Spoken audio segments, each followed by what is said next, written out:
Hi and welcome back to module number 10. We will be working on a guided lab. Module number 10 is about implementing monitoring, elasticity, and high availability. So that's the guided lab for this week, where they're asking us to create a highly available environment. So first, try to understand the objective of this lab. The goal of this lab is to design and deploy a highly available application environment in AWS. We'll configure multiple resources across different availability zones to ensure that if one availability zone fails, your application can continue to serve users with minimal disruption. So actually what we'll be accomplishing in this lab, based on the diagram that they have shared with us, we'll deploy an EC2 instance across availability zones. We'll place application servers in at least two availability zones for redundancy. This would prevent the downtime if one availability zone goes down. Second thing is, we'll configure an elastic load balancer that would distribute the traffic evenly between the EC2 instances, and we'll ensure that users are always directed to healthy resources. Third task would be to enable auto scaling, that would automatically add or remove EC2 instances based on the traffic or load. It would ensure that the application can handle demand spikes while saving the cost during the low usage. So that's exactly what you can see over here, that we have two availability zones. We have a public subnet which is connected by an internet gateway, and one public subnet is in availability zone 1, the other one is in availability zone 2, and then we'll be using a auto scaling group between the private subnets, both in different availability zones. In addition to that, we'll have the Amazon RDS primary and the secondary database available. Now, just like all the labs, just make sure that you prepare the environment first. And then in our first task, they are asking us that we'll inspect our VPC, we'll review the existing subnets, routes, tables, and availability zones to confirm that our environment is ready for high availability. So that's what they are explaining over here. And these are the set instructions which are there. So we'll go through it briefly to understand that what is the environment like on our actual AWS console. So we are logged into our AWS console, and here, in order to check the setup of creating a highly available environment, we'll type in VPC, and you'll open your VPC environment. So that's the environment that you have at the moment. So first of all, we'll see your VPCs which are there, and you can see that they have already deployed a VPC, and we can check the IP address of this one. As per the lab manual, you can check the instructions of it, and you can see the VPC ID, its status, and its DHCP enabled, etc. If you look at the resource map, its subnets and route tables are properly configured and routed to the table. So if you're looking at the public subnet and clicking on it, it is routing to your lab internet gateway.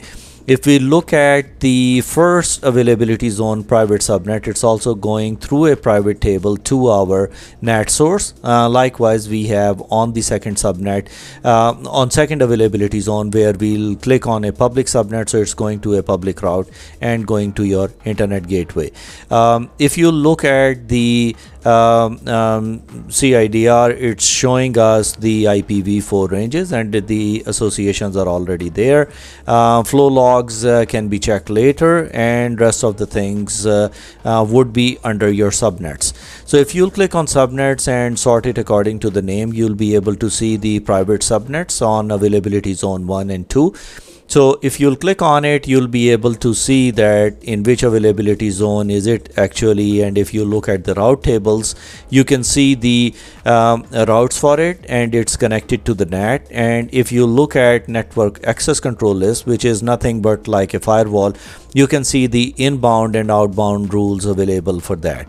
Under the side there is nothing, and for the tabs also. So likewise, you can check it for the private subnet 2 as well, and the public subnet. Just make sure that you have the proper configuration for the internet gateway and network access control list with allow and deny rules available. Further, if you want to check the route tables, you can again sort it according to the name, so that you can can see the public and private route tables. We have two subnets for a private route table, and if you'll click on it, you'll be able to see these routes, and it would show you the association with that. And likewise, if you look at your public route tables, it would give you the information about the internet gateway and subnet associations here. If you want to get the internet gateway details, they are telling you about that your internet gateway is associated with a VPC ID, and these are the details according to that. So lastly, we'll look at the security network access control list. Just like the firewalls, you have the network access control list, and it is associated with 6 subnets, and we have the inbound and outbound rules for that as well. So if you look at the other 4 subnets which are associated with that, likewise you'll be able to see the inbound and outbound rules for that. And finally, we look at the security groups, and in security groups we have the inventory app, and if you'll click on that one, you'll be able to see the outbound rules for that, and the VPC association if there is any, but since there is nothing, we are more interested into the database. So if we'll click on the inbound and outbound rules, you can see the port on which it is actually communicating, and it should be there on the outbound rule as well, so that it is accessible within the access control list and the users over there. So that's the first step on our instructions manual. So we have completed this first part where we were inspecting our VPC. Now on our task number 2, we'll be creating an application load balancer. So we'll create an application load balancer. This load balancer will distribute the incoming traffic across multiple EC2 instances in different availability zones. Further, it would ensure that our application is fault tolerant and highly available. So in both availability zones, we have public subnets, and you can note down the IP ranges of that. So it's /24, and then on a private network, we have a different IP subnet for that as well. And then we are talking about the Amazon RDS, which is currently on our primary instance. Now we'll be following the instructions over here to look into the load balancers. That's the first time we'll be using load balancers in our labs, and then they are giving us the security group name and details over here. So just like always, we'll copy it on a notepad file so that we can easily paste it once we'll create those set of applications or load balancers and their names, etc. So since this step is about load balancers, we'll go to the console and we'll search for load balancers, and we'll select the second option of load balancers. And since we don't have it at the moment, so we'll create a load balancer by clicking on this one. And here we'll select the application load balancer, click on create, and we'll name it as we copied from the instructions manual. So its name was inventory LB. After that, under VPC, we'll select lab VPC. Then in next step, they are talking about public subnet, and we'll have to map it according to their availability zones. So we'll find the options here in availability zones. So we'll select both of them.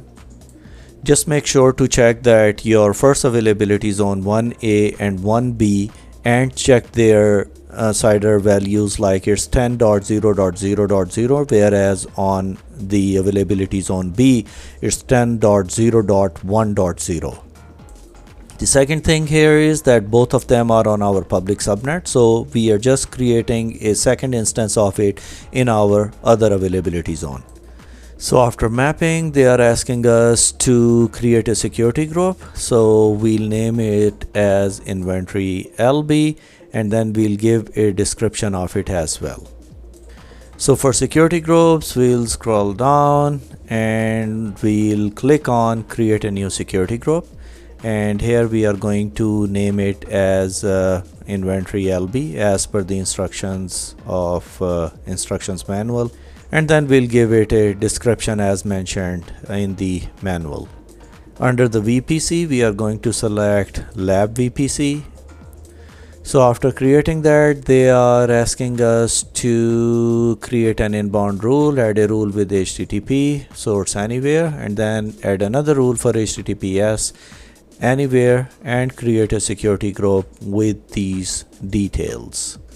So under inbound rules, we are going to add two rules for HTTP and HTTPS, and we'll do it like IPv4 anywhere, and we'll keep it as it is. Then we'll create another rule for HTTPS, and likewise we'll do it for IPv4 anywhere. We are not going to make any other changes, just create a security group. So we just followed these steps. Now they are saying to return to the browser. We are still configuring the load balancer, so we'll have to go back to the previous tab, and then we'll have to select the inventory LB in this one. So we were working in this tab where we created a security group, but now we are going to go back to the previous tab, and you'll refresh it here first, so that the group that you have created, it should have been listed up here. As you can see that before it was only default, but after creating and refreshing it, now we can see other options here as well. And out of these options, we are going to select inventory LB as per the instructions, and we'll uncheck the default one. Next, they are talking about listeners and routing. You'll have to create a target group, and then we'll have to specify the group details on this one and the instances, and further we'll have to name it as inventory app. So now we'll follow these steps. So scroll down, you'll be able to see listeners and routing here. Here we'll click on, here they are asking us to create a target group, so we are going to click on this one. So we'll keep it default as instances, and here on target group name, we are going to paste the same name as per the instructions. So it would be inventory app. Then we'll scroll down under VPC, we'll select lab VPC. Then we'll go down, and under advanced health check settings, we are going to make some changes over here. Here under healthy threshold, we'll change it to 2, and on intervals, we are going to make it as 10. And after that, we'll scroll down and press next. So we completed the healthy threshold interval. Now in next step, they are asking us to register the targets, and in order to do that, we'll have to create a target group and follow the instructions to complete task number 2. So for that, we are going to click on the instance, and then we'll click create target group. It would ask you to register pending targets only. Say continue. And then you can click on register target. First of all, here you'll click on include pending below, so that you can get a list of the targets here. And then you'll select this one, and you're going to click on register pending targets. Again, it would ask to register the pending targets, hit apply. So now, as you can see that the target is registered successfully to your inventory app, you can refresh it here and see the details under the monitoring and health checks, etc. for this one. Since it's new, you won't see lots of activities under monitoring, but it's a good way to check all those different options up here. So once that's done, we'll go back to our load balancer settings. Here you'll refresh it to make sure you have a target group, and as you can see that it has been listed here, so we'll select inventory app. After that, we'll scroll down, and we are not making any other changes here, just create a load balancer. And as you can see that it has successfully created a load balancer. So if you want to see the load balancers that you have created, on your left hand side you can click on the load balancers, and here you can see that you have a load balancer over here. It's still provisioning it, so you can refresh it till it's ready, but once it's ready you can click on the load balancer itself to see the details of it. It would take some time to change its status from provisioning to available, but you can check the details of this load balancer that under VPC you have both availability zones and it is linked to both availability zones. So that's how you can check the status of your load balancers. So now as you can see that it's active, and you can see the status active over here as well. So we have finished task number 2. Now we are starting task number 3, and in task number 3 we'll be creating an auto scaling group. So in auto scaling group we'll have 2 tasks. First of all, we'll work on creating an AMI for auto scaling. So we will create an Amazon machine image or AMI. This AMI will serve as the reusable image of our application instance, which auto scales and can use the launch to new servers automatically when needed.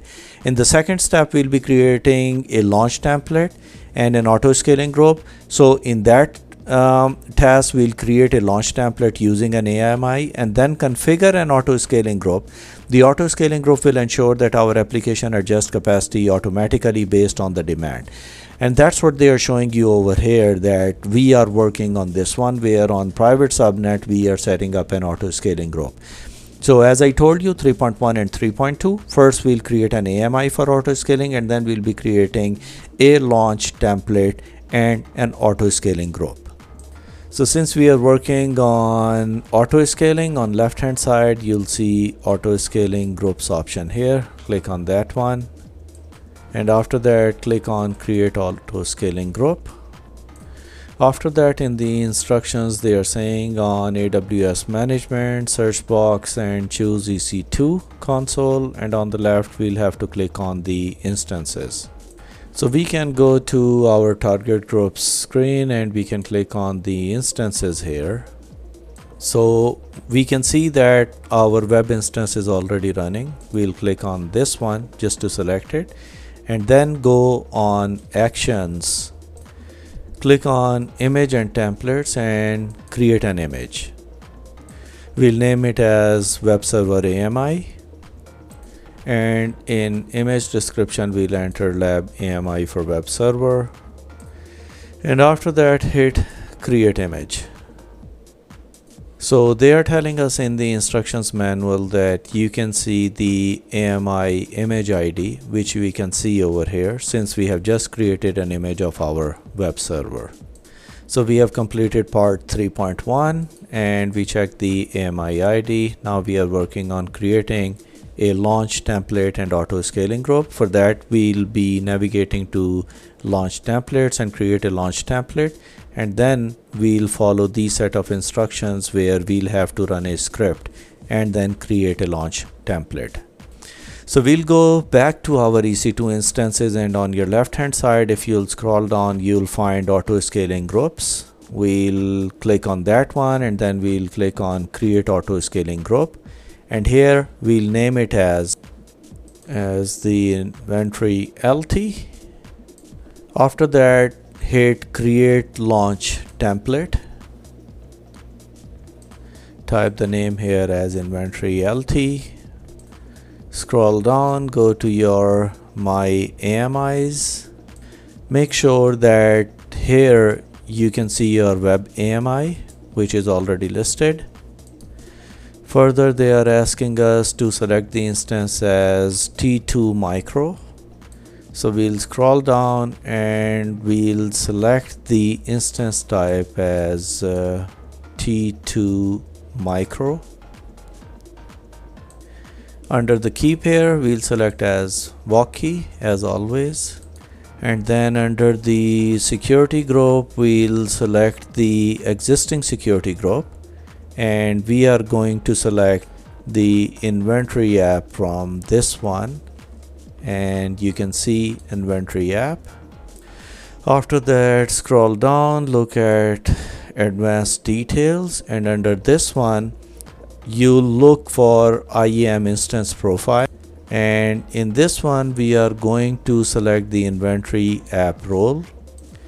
Then scroll down, you'll see detailed CloudWatch monitoring. Click enable over here, And then we'll scroll towards the end of the page and we'll have to paste the script here from the instructions manual. So from here we'll copy it, we'll paste it here and simply hit create launch template. And you can click on view launch template to see the template up here. You can click on it and then get the details of this one. Now we'll go back to our auto scaling groups where we were working before. And if we'll refresh it now, we should be able to see inventory LT here, and scroll down. They're saying auto scaling group name should be inventory ASG, so we'll copy it from here. And I think we typed this one by mistake over here. Please change it to inventory ASG. After that we'll scroll down. We are not making any changes to the version or anything, just press next. Then under VPC we'll select lab VPC, and for the availability zones over here you'll have to select the private subnet 1 and private subnet 2. Then scroll down and press next. So that's done. Now we'll go to the step to configure the options, and we'll have to make some more changes. So here they're saying just make sure that it's always enabled. Then we'll check the turn on Amazon EBS health check. Make a change of change this one to 90 seconds and then press next. But we forgot to attach it to an existing load balancer, so you can select this one also, and then we'll select an existing load balancer, and after that press next. In desired capacity they are asking us to enter 2. Then under this one also, for minimum and maximum desired capacity it should be 2. Then we'll scroll down, select enable group metrics, press next, then press next. And here we can add tags. The tags are mentioned in your instructions manual to name it as key as name and the value as inventory app. So we'll add the key as name and the value as inventory app. After that press next. Just review the settings over here, and after that you can click on create auto scaling group. So now it is actually updating the status of it and creating a auto scaling group. You can click on this one just to make sure or to check that once it's available. So once that's done, we have completed task number 2. Now we are starting task number 4, and in task number 4 we'll be updating the security groups, and then there are 3 tasks under this one. So 4.1, configuring the load balancer security group. In this one we'll configure the load balancer security group, and we'll allow inbound HTTP and HTTPS traffic so that users can reach our application through the load balancer. On 4.2, in configuring the application group, we will configure the application security group, and we'll allow only the load balancer to connect to our EC2 instance by adding important layer of protection. And then on 4.3, in configuring the database security, we'll configure the database security group, and we'll restrict the database access so that only the application instance can communicate with it, ensuring that our database is secure. So let's start first for 4.1 for configuring the load balancer security group. If you want to see the details of security group, you can click on it and get the details about it. And we'll be moving towards the security groups now. So let's click on the security group so that we can see all security groups here. In these ones we are going to select the inventory app, So as you can see that we don't have any inbound rules. The security group is empty. So we'll have to add a rule over here to accept the incoming HTTP traffic from the load balancer. You do not need to configure HTTPS traffic because the load balancer was configured to forward HTTPS requests through HTTP. So in order to create a rule over here, we'll edit inbound rules and then we'll click on a rule. So we'll select in this one as HTTP, and then in the source we'll not select any, we'll select custom, and in this one we are going to select our security group which was there. So we'll select inventory LB here, and for the description we'll have to go to the lab manual and we'll copy the description from here and we'll paste it here and then save rule. Next we'll have to configure the database security as we have completed 4.2. Next is about the database security, and they are asking us to select the SG group, and then we'll enter the traffic from the application server and we'll select inventory app in this one as well. So we'll go back to our security groups again, click on this one, but this time we are going to select our inventory database. So since there is already one inbound rule, we are going to add it and add another rule to this one. In this one we are going to select MySQL Aurora and then we'll keep it as custom here. But under this one we are going to select inventory app, and here we are going to paste the description as it was available in the instructions manual and save it. So that's all which was required in 4.3. Now on 5 we'll be testing the application. So by testing the application, we'll be accessing it through the load balancer DNS name. This will confirm that the environment is functional and that the load balancer is currently distributing the traffic. So in order to do that, we'll have to go to target groups and then we'll have to follow these instructions just to make sure that we have a public subnet with application load balancer that would be going to a private subnet to application servers. So under load balancing, we'll click on target groups and we'll click on inventory app over here. And as you can see that we have 3 total targets and all of them are in healthy state, and you can see those targets, registered targets, as inventory app, and then you have second inventory app, and then you have a web server. So we checked this. Now testing the high availability on our task number 6, and after that we have optional task 1 and task number 2. So in this one they are talking about making the database highly available. So in the left pane they're saying search for the databases. So we'll try to find that information now. So go in search and type databases and click on the first option here. You'll be able to see the inventory database which is already running an instance, which is MySQL. Click on this one. In this one, since we can see the details of it, we want to make certain changes to it, so we'll click on modify. So in this one we'll be looking at durability and availability, which is over here. So we'll select the first option over here because we want to create a standby instance for production usage.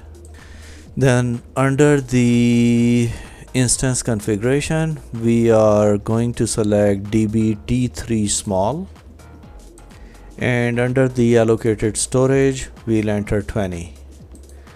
After that I'll scroll down. I don't think we need to make any more changes here, and then just click continue, apply immediately, modify the instance, and it's modifying the DB instance.